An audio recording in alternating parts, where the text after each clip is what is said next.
ఇప్పుడు క్యాన్సర్ వచ్చింది నాకు. ఒక 3-4 డిఫరెంట్ వేస్ హ్యాండిల్ చేసి ఉండొచ్చు. ఎలా ఎలా తెలుసుకున్నారు అసలు? నేనే తెలుసుకున్నాను అండి. సెల్ఫ్ ఎగ్జామ్ చేస్తూ ఉండేదాన్ని. ఎందుకంటే యాజ్ ఐ సెడ్ బిగినింగ్ నుంచే నేను సింగిల్ పేరెంట్ని. సో నా ఫోకస్ మొత్తం పాప మీద ఉండింది. ఎలాగంటే ఇప్పుడు నాకు ఏమైనా అయితే రేపు తన గత ఏంటి. అవును మా అన్నయ్య ఉన్నాడు కానీ ఎక్కడో అమెరికాలో ఉన్నాడు. So it's this thing. So better I should be there. ఎందుకంటే తన్ని పెంచడం, తన్ని కొన్ని విషయాలు నేర్పించడం, ప్రపంచాన్ని చూపించడం. As a mother you want do that. So I have to take care of my self. నన్ను నేను ఇప్పుడు జాగ్రత్తగా చూసుకుంటేనే నేను ఇంకా ఉండగలుగుతాను తన కోసం అనే దాంట్లో నా హెల్త్ని కొంచెం గమనించడం మొదలుపెట్టాను అనమాట. యాన్యువల్ చెకప్స్కి వెళ్ళాలి ఇవన్నీ. ఆ తర్వాత ఇప్పుడు 50 years దాటిన తర్వాత మెమోగ్రామ్ చేయాలి, సెల్ఫ్ ఎగ్జామ్ చేయాలని ఒక న్యూస్ జనరల్గా ఉండేది. అది ఎందుకు నా మైండ్లో వచ్చిందో తెలియదు. ఐ వాజ్ ప్రాబ్లీ ఒక 32-33 years. సడన్గా పాప్ అయింది మైండ్లో, చేస్తే ఏం తప్పని. సో ఎలా చేయాలి ఏంటంతా నేర్చుకుని I started doing a self breast exam along with my blood work, checkup and all of that. అప్పుడు నాకు లంప్ దొరికింది. లంప్ దొరికినప్పుడు డాక్టర్ దగ్గరికి వెళ్ళి ఒక్కొక్క టెస్ట్ చేసి వెతుక్కుని నెక్స్ట్ ఏంటి అని అడుక్కుంటూ వెళ్తే ఒక్కొక్క టెస్ట్ క్యాన్సర్కి పాజిటివ్గా రావడం మొదలుపెట్టింది. అమ్మ బాబాయ్ ఏంటండి, మనం వెతుకుంటూ వెళ్తే 50% ఉండొచ్చు అన్న ఒక అవేర్నెస్ మనకు ఆల్రెడీ ఉంది. సో ఆల్రెడీ ప్రిపేర్ అయ్యి ఉన్నాం కదా మనం. అయ్యున్నా కూడా అంటే అది క్యాన్సర్ అని మన దాకా వచ్చిందంటేనే it is scary. Why is it scary? Because it's one of the more ఇంకా మిస్టీరియస్ ఇల్నెసెస్. దానికి ఏం లేదండి, బిల్డప్ ఎక్కువగా ఉంది. అంతేనా? అంతే. ఇప్పుడు ఇన్క్యూరబుల్ స్టేజ్ ఆఫ్ డిజీజ్ అనేది ప్రతి దానికి వస్తుంది. ఒక చాలా సింపుల్గా చెప్పాలంటే మీకు జలుబు వచ్చింది, ఆ నెగ్లెక్ట్ చేశారు. ఐఎమ్ సో బిజీ మీకు పనుల మీద తిరుగుతున్నారు, ఇంకా వర్షంలో నానారు, అది చేశారు, కోల్డ్ ప్రదేశానికి వెళ్ళారు, వాట్ హ్యావ్ యూ నెగ్లెక్టెడ్. అదేమో వెళ్ళి చెస్ట్లో కూర్చుంది, అక్కడ నుంచి నిమోనియా అయింది, నిమోనియా నుంచి లంగ్స్లోకి వెళ్ళింది, ఇంకేదో అయింది, లంగ్స్ కొలాప్స్ అయ్యారు, క్రిటికల్ స్టేజ్కి వెళ్ళారు. Anything can happen. ఇప్పుడు ఇన్నేళ్ల తర్వాత that was 2014-15, 20 years, right?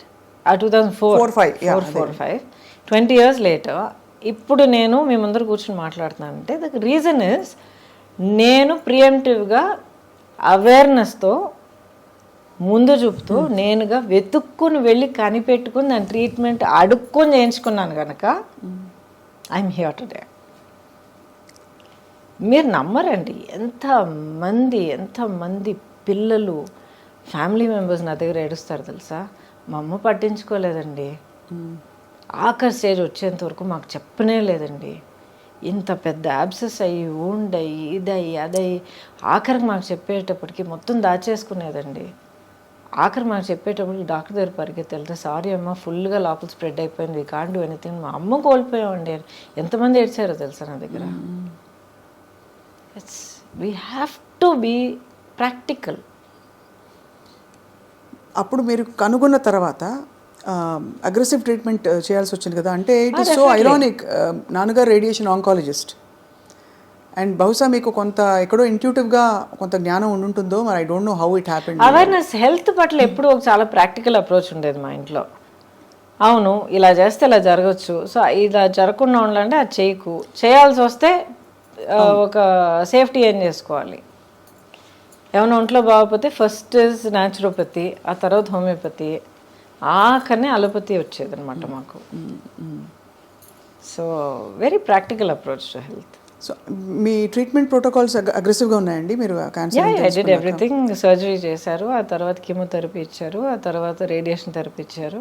Who was with you ఆ టైంలో మీకు తోడు? I had people all around me. And first day 1 నుంచి సుబ్బలక్ష్మి వాజ్ విత్ మీ. ఇంత పాపగా ఉన్నా కూడా ఎక్స్ప్లెయిన్ చేశాను. ఇలా అమ్మకు ఇలాగ ఒక లంప్ లాగా వచ్చింది, ఆపరేషన్ చేస్తాం, ఆ తర్వాత హెయిర్ కట్ చేస్తాం, ఆ తర్వాత జుట్టు ఊడిపోయినా ఊడిపోవచ్చు, ఇట్స్ ఆల్ రైట్, మళ్ళీ వచ్చేస్తుంది. ఇలా ఆపరేషన్ చేసిన తర్వాత ఇలాగ బ్యాండేజ్ ఉంటుంది, కీమో, మొత్తం everything has to explain to her అనమాట. స్కూల్ ఫినిష్ చేసుకుని కిండర్గార్టెన్ స్కూల్ ఫినిష్ చేసుకుని వచ్చి హాస్పిటల్ బెడ్ మీద పడుకుని కార్టూన్ చూస్తూ ఉండేది, ఇక్కడ కీమో ఎక్కుతూ ఉండేది. So that was always the anchor అండి, always the anchor. After that I had people, మా ఆంటీ యాక్చువల్ మా పిన్ని గారు బెంగళూరులో ఉంటారు. మా అంకుల్ అప్పుడు ఆయన పెద్ద అయినా కూడా నాకు కీమో జరుగుతోందంటే ఆ 1 వీక్ తన ఇల్లంతా వదిలేసి ఇంకెవరికైనా ఏర్పాటు చేసి అప్పు చెప్పేసి వచ్చేసి నా ఇల్లు చూసుకునేవారు. శ్రీలత ఆంటీ అని ఇంకో ఆంటీ ఉండేవారు. ఒక్కసారి కూడా నేను ఒంటరిగా ఏ హాస్పిటల్ గడపక్కల, అన్ని పనులు మానేసుకుని పాపా దా పాప నేను ఉన్నానని చెప్పి తీసుకెళ్ళిపోయారు నన్ను. So I had people who were there, small close circle. అందులోంచి కష్టపడి మరి బయటకు వచ్చి ఇంకా క్లీన్ చిట్ అని ఎప్పుడు తెలిసింది మీకు? ఐ థింక్ 10 ఏళ్ళ వరకు, 5 ఏళ్ళు. ఒక ఫ్యాక్ట్ చెప్తానండి. అసలు ఈ జర్నీ అంతా మొదలయ్యేటప్పటికి డయాగ్నోస్ ఏంటని, of course it takes time. అది మనలో మనం కన్ఫ్రంట్ చేసి యాక్సెప్ట్ చేసుకుని, ఒకవేళ ఇది ఇలా జరిగితే అది అలా జరిగితే ఏమవుతుంది, ఏం ప్లాన్ చేయాలి, పాపకి ఏం సేఫ్టీ చేయాలి, ఇదంతా మనం ప్లాన్ చేసుకుని మన డెత్ అనేది మనం ఫేస్ చేసుకుంటే ఎక్కడో మనలో మనం ఫ్రీ అయిపోతాం. తను మా సిస్టర్ ఎప్పుడు చెప్తుంది, that's way she overcame cancer also. Her story very interesting, you should hear, very inspiring. అయిపోయిన తర్వాత chat with her, it might be interesting for you. But అది ఎప్పుడు నేను ఫేస్ చేశానో సడన్లీ మైండ్లో ఏదో ఒక ఫ్రీడమ్ వచ్చిందనమాట. వెళ్ళి ఫస్ట్ డాక్టర్ గీతా అర్జున్ అని చెప్పి ఆవిడే నా OBGYN, అమేజింగ్ డాక్టర్ అనమాట. షీ సెడ్, గౌతమి, ఎవరికైనా క్యాన్సర్ రావాలంటే ఇలాంటి క్యాన్సర్ రావాలి. ఈ క్యాన్సర్కి ఈ ట్రీట్మెంట్ ఉంది, ఈ ప్రోటోకాల్స్ ఉంది, ఇది చేయడానికి ఈ డాక్టర్స్ ఉన్నారు. సర్జికల్ ఆంకాలజిస్ట్ అయినా ఆంకాలజిస్ట్ అయినా వీళ్ళు పలానా వాళ్ళు ఉన్నారు, ఈ team, amazing team. I went met them, same confidence వాళ్ళలో నాకు కలిగింది. I close my eyes, I went for it. ఒక్కసారి గూగుల్ చేయలే, 10 మందిని అడగలేదు. ఎందుకంటే క్యాన్సర్ అనేది అందరికీ ఇండివిజువల్గా ఉంటుంది. సేమ్ మందు ఒక్కొక్కరి మీద ఒక్కొక్కలాగా పలుకుతుంది అనమాట, పనిచేస్తుంది. So experience are different. I went through my journey. Lot of pain అండి. It's not easy. ఫిజికల్గా, ఎమోషనల్గా, ఇట్ డ్రైన్స్ యూ అవుట్, ఇవన్నీ వింటాం. ఎమోషనల్గా అంటే ఇప్పుడు ఫిజికల్గా మీకు స్ట్రెంగ్త్ లేకపోతే ఎమోషనల్గా కూడా డల్ అవుతారు కదండి. అవునవునవును. But did it break my spirit? No. ఎందుకంటే మొదటి నుంచి అదొకటి నేను డిసైడ్ చేసుకున్నాను, this cancer is not going to get me. That's the spirit. Yes, it's not going to get me. చూద్దాం.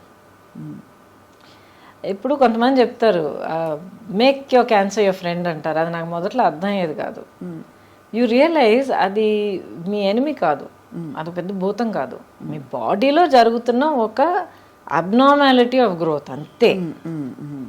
సో ఫస్ట్ మీరు ఎంత స్ట్రెస్ అయ్యి, ఎంత భయపడిపోయి, ఎంత బాధపడిపోయి కుంగిపోతారో, అంత నెగిటివ్ కెమికల్స్, నెగిటివ్ హార్మోన్స్ బాడీలో జనరేట్ అయ్యి, నేను చాలా సింపుల్గా చెప్తున్నాను, జనరేట్ అయ్యి ఆ క్యాన్సర్ గ్రోత్ని ఇంకా ఫీడ్ చేస్తాయి. మీరు ఎంత పాజిటివ్గా స్ట్రాంగ్గా ఉంటారో అంత positive chemicals and hormones generate అయ్యి దీన్ని ఫైట్ చేస్తాయి. సింపుల్గా చెప్పాలంటే చాలా mind set is so important. And that is the blessing. మీరు